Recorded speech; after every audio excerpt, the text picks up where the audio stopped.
Allô tout le monde, alors bienvenue au jeudi avec Andrea Gérard, consultante pédagogique. Je suis Andrea et aujourd'hui, c'est un spécial anniversaire. Alors, merci, je tenais aussi à dire merci à tous ceux qui sont présents depuis le début pour les lives, pour les jeudis avec Andrea Gérard, consultante pédagogique, parce que ces jeudis-là existent bientôt depuis 1 an. En février 2022, ça va faire 1 an que ça existe. Merci à ceux qui sont présents pour les lives. Merci à ceux aussi qui, je dirais, qui prennent le temps de les réécouter aussi en rediffusion parce que je sais que parfois dans l'après-midi, il y en a qui travaillent, c'est pas possible, mais qu'il y en a qui prennent quand même le temps de les réécouter en rediffusion. Et à tous ceux qui prennent le temps aussi de commenter, d'écrire, ça me fait toujours plaisir de lire aussi vos commentaires. Alors aujourd'hui, c'est 3 faits plus personnels que je vais partager. C'est un spécial anniversaire parce que c'est ma fête. Alors pour ceux qui me suivent sur les réseaux sociaux, surtout sur ma page personnelle, c'était écrit, c'était mentionné. Et pour ça, j'ai décidé de partager 3 faits un peu plus personnels parce que souvent dans les lives, je présente des entrepreneurs, je présente d'autres personnes intéressantes, je parle aussi de l'éducation, bien sûr, je parle du bien-être des enfants, bref, de plein de sujets, mais je me suis rendu compte que des fois, je parle un petit peu moins de ce qui se passe un peu plus dans ma maison. Alors, j'ai décidé de partager 3 faits, dont un fait inusité. C'est un fait un peu drôle parce que moi, j'aime beaucoup ça, le mentionner quand que je rencontre une personne pour la première fois.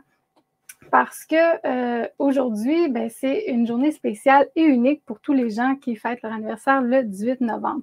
Parce que pour ceux qui ne le savaient pas, c'est la fête aussi à Mickey Mouse. Et oui. Alors, Mickey est un personnage de Disney très connu et il a été dessiné par Walt Disney.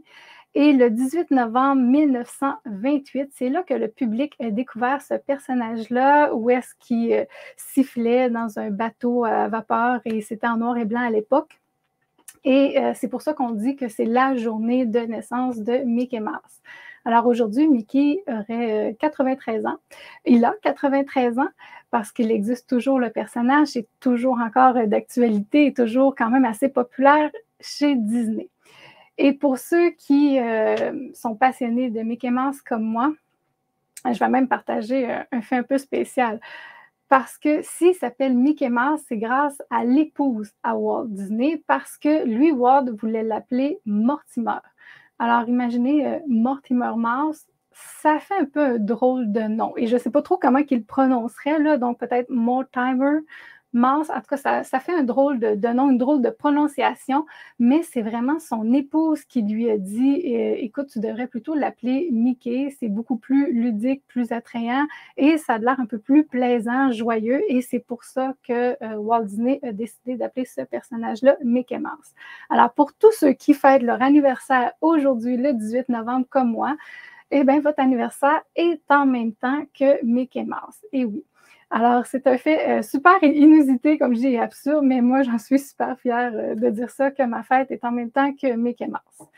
Et c'était pour le fait inusité. Alors là, je vais partager aussi un fait un peu spécial sur la vie familiale parce que des fois, il y en a qui disent toi, je me demande comment tu gères tes enfants, hein, comment ça se passe. Je les gère un peu comme tout le monde. Et comme je dirais, il n'y a pas un système de gestion aussi qui est meilleur qu'un autre. Donc, il n'y a pas une façon de faire qui est mieux qu'une autre. Par contre, c'est sûr que des fois, il y a des systèmes que ça peut être intéressant aussi de changer, surtout quand on a un système, je dirais, de gestion de comportement où est-ce que là, on met, je ne sais pas, des crochets, qu'on met des récompenses, des punitions. Ces systèmes-là fonctionnent un certain temps, mais c'est bien de les modifier. Et ça, là, je le faisais même dans ma classe, là, parce que même quand on a un système de gestion pour les enfants y adhèrent un certain temps. Donc, idéalement, si vous êtes enseignant, c'est super bon quand on a un système de gestion de classe pour le début de l'année et au retour des fêtes quand on en fait un nouveau. Alors, c'est la même chose aussi avec l'école à la maison si vous avez un système de gestion dans ce style-là. Moi, pour ma part, c'est sûr que j'ai fait ça pas très longtemps, par exemple, parce que j'en avais assez fait, je pense, à l'école, que je n'ai pas trop fait des systèmes comme ça avec mes enfants. Mais à un certain moment, j'ai eu une enfant qui avait un petit peu de la difficulté à comprendre c'était quoi un comportement qui était bien, c'était quoi un comportement qui était mal.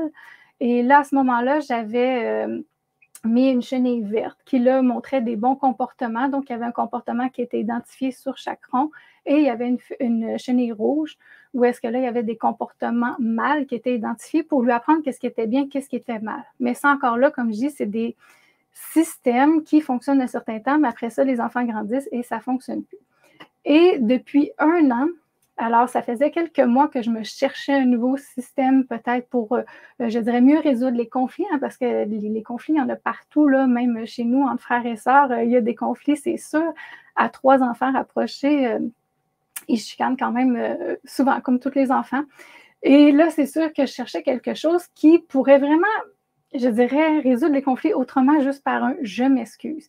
Parce que des fois, les je m'excuse, l'autre va dire ouais, c'est pas vrai, c'est pas senti. Et ils ont un peu raison parce que des fois, on apprend à s'excuser assez tôt ou on dit à un enfant assez tôt, excuse-toi, mais ça vient un peu banaliser. Alors, c'est sûr que je cherchais justement à aller un petit peu plus loin et amener un autre sentiment que juste je m'excuse et que là, bon, l'autre, il dit ça donne rien tes excuses. Et ce qui est arrivé, c'est que j'ai amené le Ho'oponopono. Alors, je ne sais pas si vous connaissez ça, le Ho'oponopono, c'est une méthode de guérison hawaïenne où est-ce qu'on répète un mantra qui sont 4 phrases. Alors, on répète les 4 phrases, bon, dans un ordre, mais là, peut différencier parce qu'il y a un ordre un peu plus hawaïen ou qui est mentionné par des coachs qui ont vraiment été formés par le Ho'oponopono, vraiment de la méthode hawaïenne, où est-ce que là, on va dire je m'excuse, je t'aime, je m'excuse, pardonne-moi s'il te plaît, merci. Mais si on lit un livre, parce que souvent dans les livres, au niveau de l'Occident, c'est la phrase je m'excuse qui est en premier, pardonne-moi s'il te plaît, merci, et ça termine par je t'aime. Alors, ces 4 phrases-là, on les répète, comme je dis, dans un certain ordre. L'ordre n'est pas important comme tel, parce que ce qui est important, c'est l'énergie qu'on va amener à l'intérieur de soi et autour de soi. Alors, c'est pour ça que j'adore vraiment cette méthode-là. C'est pas une méthode à la base non plus de résolution de conflits, c'est une méthode comme ça qui a été amenée justement au niveau des Hawaïens pour se guérir, pour guérir, je dirais, plusieurs problèmes. Et même, si vous lisez là-dessus, vous allez trouver plein d'histoires par rapport à ça. Donc, même un psychiatre qui n'a jamais rencontré ses patients et il ne faisait que regarder les photos de ses patients et répétait ce mantra-là, les 4 phrases du Ho'oponopono. Et il a vu des améliorations dans les comportements de ses patients. Alors oui, c'est, je dirais, des histoires par rapport au Ho'oponopono qui ont été prouvées, qui ont été documentées, qui ont été vérifiées, comme de quoi que ça l'amenait vraiment une bonne énergie. Et des fois, on ne peut pas trop expliquer comment ça l'amène cette énergie-là, mais juste en répétant ces 4 phrases-là, ça peut amener une super de belle énergie parce qu'on remet comme tout à zéro.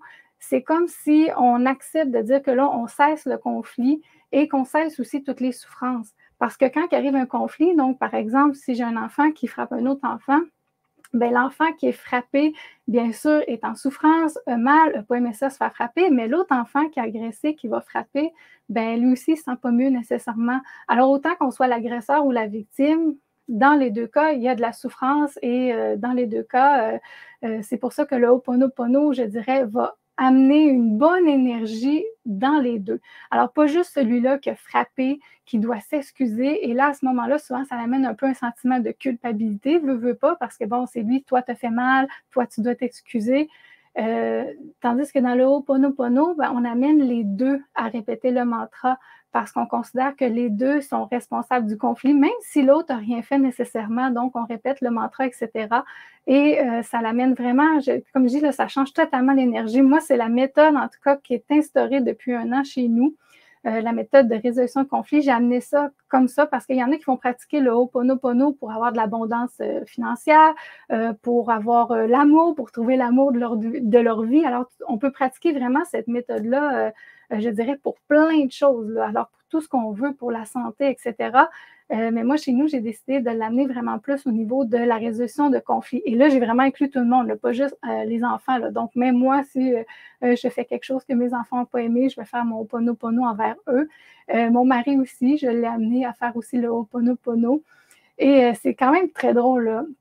entendre parce que les gens autour de nous qui ne sont pas habitués ou qui ne connaissent pas ça, ben, c'est très drôle quand il y a un de mes enfants qui fait mal à un et que là, l'autre va dire Hey, fais ton Ho'oponopono. Et là, on entend OK, je t'aime, je m'excuse. Et là, on entend les 4 phrases. Puis les gens, des fois, font mais qu'est-ce que c'est ça?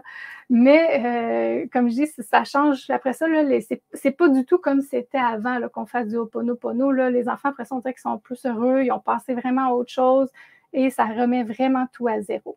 Et si vous vous demandez, est-ce que c'est possible vraiment à faire avec des enfants? Oui, c'est sûr que je ne rentre pas dans toutes les significations par rapport à ça là, aux enfants parce que c'est sûr que le Ho'oponopono, il y a une grande signification par rapport au karma, par rapport à toutes nos mémoires intergénérationnelles ou même des mémoires qu'on n'a même pas qu'on n'a même pas conscience, dans le fond, de ce qu'il y en est parce que ça remonte vraiment loin dans nos karmas, etc. Mais je ne me rends pas là, avec les enfants. Alors, avec les enfants, c'est sûr que je leur ai justement mentionné ça. Ils aiment beaucoup ça comme de fait qu'il n'y a pas de culpabilité. Quand on s'excuse, c'est parce qu'on admet que oui, on a fait une erreur, mais on apprend, on est en apprentissage, donc on s'excuse d'avoir fait une erreur, on demande pardon à l'autre, mais en même temps, on demande pardon à soi parce qu'on est en apprentissage, on a fait une erreur et on remercie en fait la situation de dire que ça va nous avoir amené à évoluer, ça va nous avoir permis d'apprendre à être une meilleure personne. Et quand on amène ça de cette façon-là, les enfants apprécient vraiment le fait, comme je dis, d'être beaucoup moins dans un sentiment de culpabilité et beaucoup plus justement dans un esprit de bon, ben j'apprends à être une meilleure personne et bien sûr, je regrette ce que j'ai fait, mais j'apprends dans cette expérience-là de la vie et je grandis aussi. Et la seule chose que je dirais, c'est sûr, si vous voulez l'instaurer aussi avec des enfants, par exemple, comme moi, avec ma 3 ans, elle avait 3 ans l'année passée, ben, c'est sûr que je ne pouvais pas lui demander de dire, ben, fais les 4 phrases. Alors, c'est sûr qu'à ce moment-là, on commence avec une phrase et après ça, on amène des autres phrases. Et si jamais, pour ceux qui veulent en savoir plus, éventuellement, je veux vraiment écrire un article, là, j'y tiens, c'est le temps qui manque, un article par rapport à ça, justement, comme comment amener le Ho'oponopono dans sa famille et comment choisir ça comme méthode de résolution de conflits parce que ça fait des miracles et ça change tout.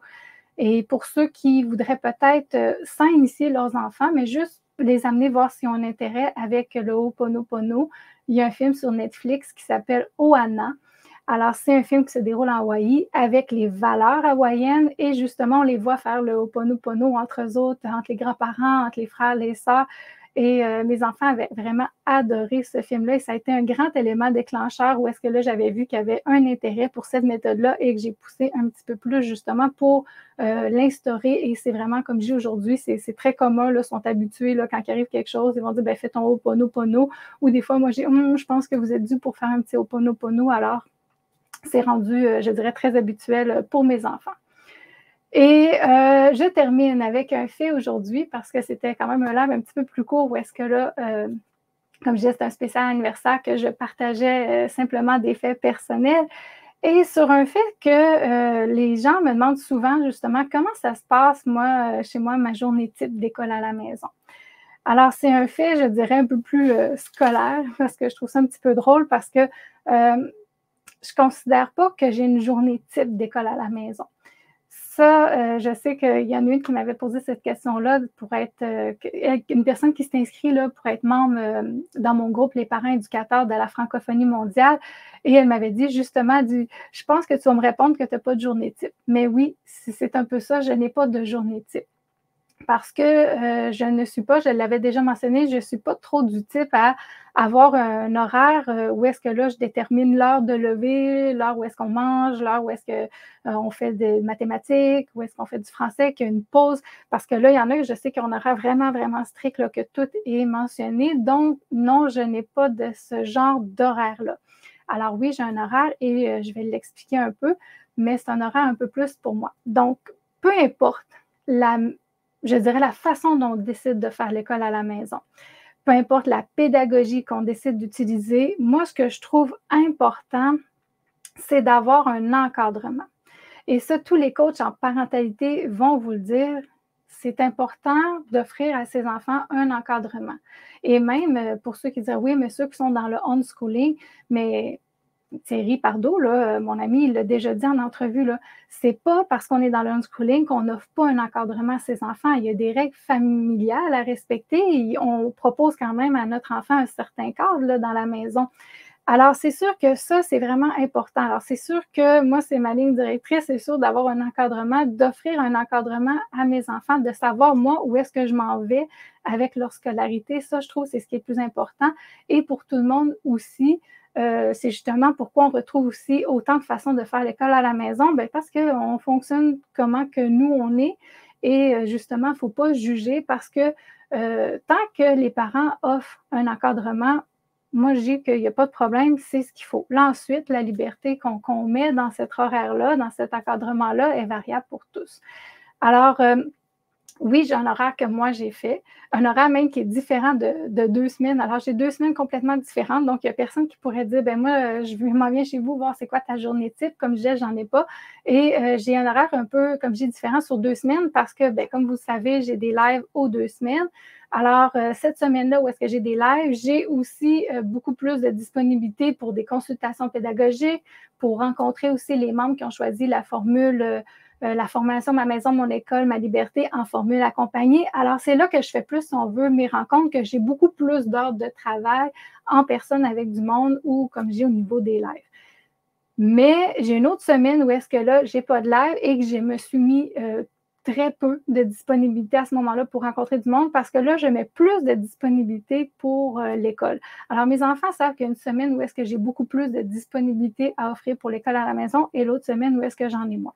Et à travers ça, ben, j'ai un horaire que moi, j'ai fait où est-ce que, bon, par exemple, c'est écrit lundi, français, nouveaux mots de vocabulaire, mathématiques, après-midi, c'est marqué univers social, qui est l'histoire, la géographie.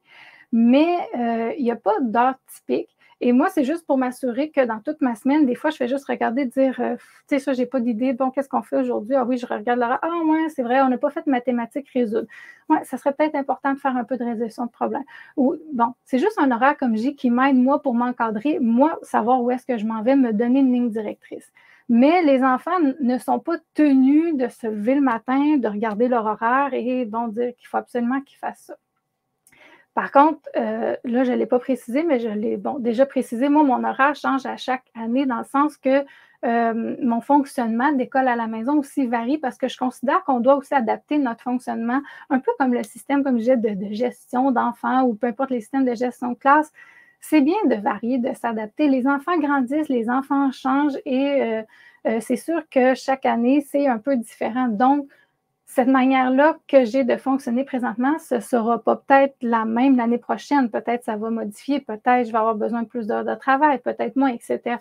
Les enfants aussi vont grandir, donc c'est sûr qu'à un moment donné, peut-être eux autres vont se dire, ben moi, je veux faire moi-même mon horaire. Pour l'instant, c'est comme ça qu'on fonctionne dans le moment présent, mais il y a beaucoup de place à la liberté. Donc, si un enfant se lève un peu plus tard, ben, il se lève un peu plus tard et c'est correct comme ça. Ça n'empêche pas que peut-être je vais profiter d'avoir un moment un peu plus en privé avec un autre enfant, d'avoir commencé à travailler certains trucs. Et c'est sûr que le fait de laisser de la liberté dans l'horaire, moi, ce que j'aime beaucoup, c'est que ça permet que si on a un projet, s'il y a quelque chose qui intéresse les enfants, ben on peut aller là-dedans, on peut continuer. Je ne suis pas obligée de leur dire, bon, ben il faut que tu arrêtes ton projet, tu n'as pas le droit de le continuer demain parce que demain, c'est privé à l'horaire qu'on fasse mathématiques, par exemple. Alors, c'est ce que ça permet d'avoir, comme je dis, un encadrement, mais avec beaucoup de la liberté. Et pour les heures, parce que des fois, il y en a qui me demandent ça, moi, c'est quoi les heures? Donc, comme vous pouvez constater, il n'y a pas d'heure fixe comme telle, mais ça tourne autour de 9 heures le matin qu'on commence. Maximum 11 heures le matin, c'est terminé. Donc, souvent, en 10h30, 11 heures, dépendamment. Bon, ben c'est sûr que ma petite de 4 ans, là, c'est des petites activités ludiques qui ne durent vraiment pas longtemps. Mon autre de 6 ans aussi, c'est beaucoup plus court, mais mon autre de 8 ans, ça se peut que lui, par contre, ce soit un petit peu plus long. Donc, dépendamment de l'âge, dépendamment de qu'est-ce qu'on fait aussi comme activité, comme projet, comme jeu, etc., c'est environ cette plage horaire-là pour le matin. Et dans l'après-midi, c'est environ de 13 heures à 14 heures. Et en général, à 14 heures, j'ai terminé. Donc, oui, ça peut arriver des fois. Je vois ça, là, quelqu'un qui vient livrer et là, qui est surprise de voir en arrivant chez nous 2h15, 2h30, donc 14h15, 14h30 et qui dit ah, les enfants ne font pas d'école. Ben non, on a terminé. Et oui, et je suis bien heureuse de ça, de terminer à 14 heures parce que après ça, on peut aller jouer dehors, on peut aller faire d'autres choses. Hier, mes enfants étaient en projet, ils avaient fait un abri. Bon, bref, il y avait vraiment une grande histoire qui s'était bâtie et ils avaient voulu continuer là-dedans et c'est correct aussi. Et sinon, comme je dis, j'aime beaucoup ça aussi qu'on puisse en profiter à ce moment-là pour aller dehors, aller prendre l'air, faire des activités. Alors, ça ressemble un peu à ça si jamais vous mettez les pieds dans ma maison. Il n'y a pas, comme je dis, de journée typique, mais c'est sûr que j'aime bien profiter de la fin de l'après-midi pour aller dehors et je ne considère pas qu'on doit terminer à 4 heures parce que les écoles terminent à 4 heures. Ça, absolument pas. Mais ça m'est déjà arrivé là, une fois que mon garçon il avait préféré dire de faire son travail en fin de journée. J'avais dit OK, oui, j'ai de la disponibilité, pas de problème, on le fera ça en fin de la journée. Mais j'y avais dit, je ne reviens pas de finir à 4 heures. Je me sens comme quand je travaillais dans les écoles. Alors, c'est un peu drôle, là, mais c'est ça. Alors, il n'y a pas, comme je disais, de journée type comme telle, mais ce que j'aime vraiment, là, c'est comme je dis, d'avoir un encadrement, de savoir où est-ce que je m'en vais. Ça, je trouve ça important pour tous ceux qui font l'école à la maison. Ça aussi, c'est intéressant quand on sait vers quoi on s'en va, qu'est-ce qu'on doit voir à peu près dans une semaine. Et avec ça, ben, je pense qu'on est capable à ce moment-là d'aller vers le rythme de la vie et de laisser aller, d'avoir beaucoup d'ouverture parce que ça fait aussi un peu moins de stress pour les enfants. Hein. On peut plus s'adapter aussi à leur rythme dans le sens que si on voit qu'ils ont de la difficulté en français, bien, c'est sûr que là, si on leur dit ouais, tu étais supposé avoir fini ta page, puis parce que là, ça continue, là, moi, selon l'horaire, demain matin, on faisait les autres pages ça l'amène quand même un stress et ça l'amène aussi que, bon, l'enfant va dire qu'il ne tient pas le rythme, etc. Donc, des fois, on reproduit un peu trop. D'ailleurs, ça, c'est vraiment reproduire énormément le rythme de l'école. Et à ce moment-là, moi, je tiens vraiment au niveau de l'école à la maison qu'il y ait cette ouverture-là, cette possibilité-là d'être beaucoup plus dans un environnement beaucoup plus simple, beaucoup plus adapté au bien-être de l'enfant. Mais en tout cas, ça donne des idées. J'espère quand même que ça donne des idées un peu de comment je fonctionne parce que je trouvais ça un peu dur. Je n'avais jamais répondu vraiment à cette question-là parce que oui, je trouvais ça vraiment dur à y répondre parce que je me disais, ben, j'ai pas de journée type. Mais bon, on peut dire que c'est ça. Il y a quand même un certain cadre et ça ressemble à ça, ce cadre-là. Et ça peut ressembler à ça à peu près les heures où est-ce qu'on fait l'école à la maison. Donc, c'est pour ça. Et comme ça, j'aime ça quand je suis vraiment concentrée au niveau de l'école. Non, je ne suis pas à ce moment-là dans mon ordi ou occupée à rencontrer des gens parce qu'il y en a des fois, ils se demandent comment que je fais pour travailler, faire l'école à la maison. Mais comme je dis, je mets des heures de disponibilité pour vraiment faire l'école et je mets des heures où est-ce que là, je suis disponible pour mon travail. Et mes enfants, à ce moment-là, ils savent très bien qu'est-ce qu'ils peuvent faire, comment ils peuvent s'occuper. Ils ont des jouets. Et s'ils veulent continuer à faire de l'école à la maison, ils peuvent très bien à ce moment-là faire des jeux logiques, par exemple, mais au niveau des smart games, donc tous les jeux logiques, la manière que j'ai procédé avec eux pour, je dirais, moins être capable de suivre qu'est-ce qu'ils font, mais sans être obligé d'être toujours à côté d'eux, voir vraiment qu'est-ce qu'ils ont fait, c'est qu'ils ont un duotang où est-ce que j'ai monté un tableau, où est-ce que là, mettons, le jeu a 60 numéros, et à ce moment-là, j'ai mis vraiment sur les 60 numéros. Là, j'ai marqué 60 numéros avec des cases. Et ils peuvent cocher quand ils ont fait justement le défi numéro 10, par exemple, le défi numéro 12. Alors, à ce moment-là, moi, ça me permet d'avoir un peu aussi une idée. S'ils me disent, ah, ben finalement, pendant que tu faisais ton travail, maman, moi, j'ai fait des défis logiques, regarde ma fiche de suivi, ben, ça me permet d'avoir un peu un suivi sur qu'est-ce qu'ils ont fait en attendant, sans nécessairement être à côté d'eux à ce moment-là. Sinon, c'est ça, ils ont chacun aussi leur case avec du matériel où est-ce que c'est du matériel accessible à leur niveau, un peu comme Montessori, vraiment où est-ce qu'ils peuvent aller chercher, il y a des cahiers à colorier, il y a des jeux justement qu'ils peuvent faire là-dedans. Comme je dis, il y a les duotangs pour les défis logiques. Alors, ils ont toujours quelque chose à faire à ce moment-là. Ils ne sont pas en perdition du tout. Ils arrivent quand même à bien se débrouiller. Parce que c'est un commentaire que j'ai déjà entendu. Ah, oh, pauvre enfant, quand tu es occupé, sûrement qu'ils ne savent pas quoi faire. Mais tu sais, les enfants, il ne faut pas les sous-estimer. Là. Ils ont beaucoup d'imagination, puis ils réussissent très bien à trouver des jeux. Et plus on les laisse justement, des fois même à s'ennuyer, bien, plus on va les laisser découvrir leur imagination et on va les laisser créer vraiment plein de trucs qui peuvent nous surprendre aussi. Alors, c'est ce qui complète, je dirais, aujourd'hui les 3 faits que je voulais partager, les 3 faits un peu plus personnels. Je pense même j'en ai dit un peu plus que je pensais là-dessus au niveau du Ho'oponopono et ma journée type, parce que comme je dis souvent, je me dis: «Coudonc, j'ai rien à dire là-dessus» et je tenais aussi à mentionner, dans le fond, la prochaine fois qu'on va se revoir, normalement, c'est aux 2 semaines, mais là, ça va être dans 3 semaines, exceptionnellement, parce que, bien sûr, je vais arrêter les lives, pendant un certain temps, un petit congé d'1 mois environ pour la période des fêtes. Alors, je trouvais que si je le faisais dans 2 semaines, le 2 décembre, ça donnait vraiment trop long et trop court avant qu'on reprenne les lives qui vont être plus vers la fin janvier.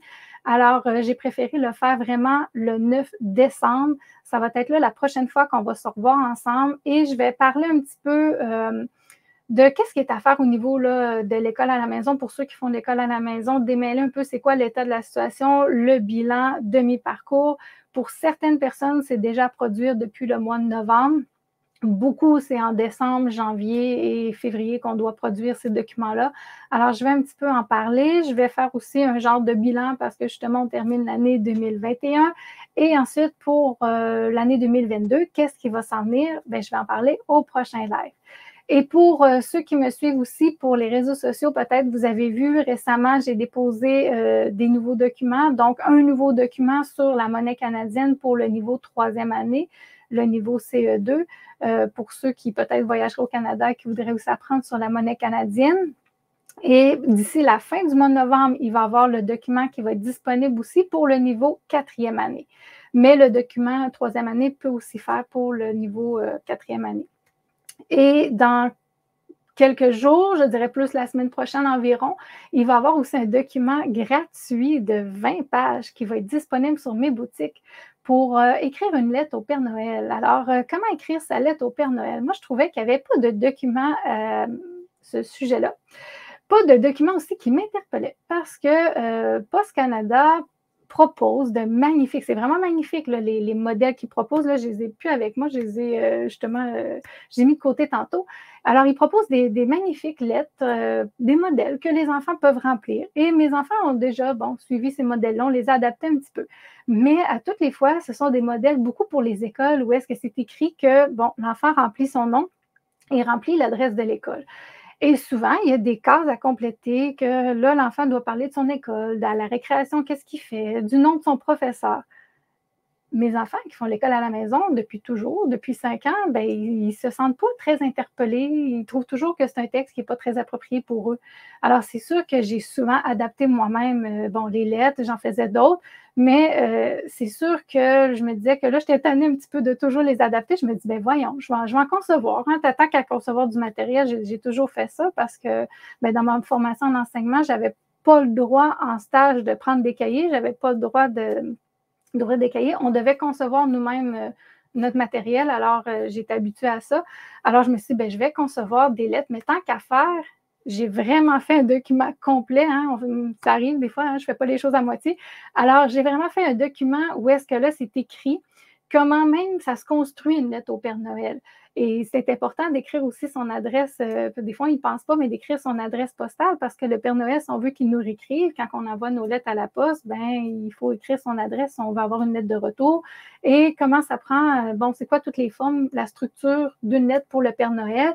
Et ensuite, il va y avoir aussi des feuilles libres où est-ce que là, il va y avoir des lignes avec des pointillés, des lignes pas de pointillés, juste des lignes justement aussi pour les plus grands. Alors, il va y avoir plusieurs formats de lettres où est-ce que l'enfant va pouvoir composer sa propre lettre de A à Z en suivant la structure que j'ai présentée pour écrire sa lettre au Père Noël.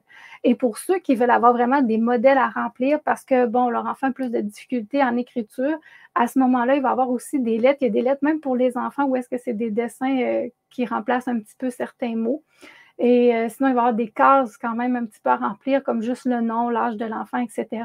Et sinon, il y a d'autres modèles de lettres trouées. Et j'ai fait aussi les lettres modèles pour l'école, modèles pour l'école à la maison. Ben oui, pour inclure tout le monde. Et aussi des modèles de lettres avec l'écriture script et l'écriture cursive, parce que ça aussi, j'en trouve pas beaucoup.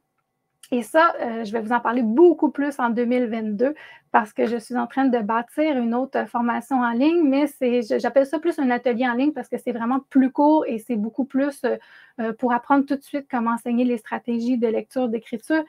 Et ça, l'écriture cursive, là, ça, on va en parler beaucoup plus en 2022. Il y a vraiment des surprises qui s'en viennent là-dessus. Mais c'est vraiment important et ça aide beaucoup quand même les enfants à apprendre au niveau du mouvement naturel, etc. On va en parler beaucoup plus, comme je dis, l'année prochaine.